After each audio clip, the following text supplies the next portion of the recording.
കഴിക്കാൻ എന്താ വേണ്ടത്? ഫുഡ്. അതെന്ത് വേണോന്ന്? ഫസ്റ്റ് ഒരു ചായ. Green tea? കിണ്ടിയിൽ വേണ്ട, ഗ്ലാസ്സിൽ കിട്ടത്തില്ലേ?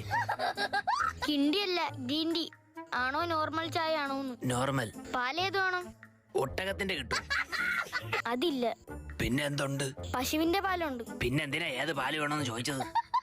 മെനു നോക്കിയോ? നോക്കി. എന്നെ കണ്ടില്ലെന്ന് തോന്നുന്നു. അതിനു മുന്നേ ഞാൻ കേറി, ഇല്ലെങ്കിൽ അവനോട് മേടിച്ചു കൊടുക്കേണ്ടി വരും. ഭയങ്കര തീറ്റ. ആര്? മനു.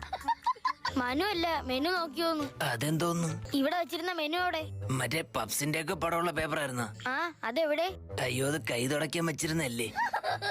ആ വേസ്റ്റ് ബോക്സിലുണ്ട്. എന്താ കയ്യിൽ? ഷേക്ക് അപ്സർ. ആഹാ. വണ്ടി കട്ടറിയാടുമ്പോ ഭയങ്കര സൗണ്ട്. കഴിഞ്ഞ വർഷം വർഷാപ്പി ചോദിച്ചോ പറഞ്ഞ് ഷേക്ക് അപ്സർ അടിച്ചു വെച്ചാൽ മതിയെന്ന്. അത് മേടിച്ച് കയ്യിൽ വെച്ചേക്കാനല്ലോ പറഞ്ഞത്. വണ്ടിയിൽ ഫിറ്റ് ചെയ്യണം. ഷേ, അത് പറഞ്ഞില്ലടേ. കഴിക്കാൻ ഷേക്ക് അപ്സർ അല്ല, ഷേക്കും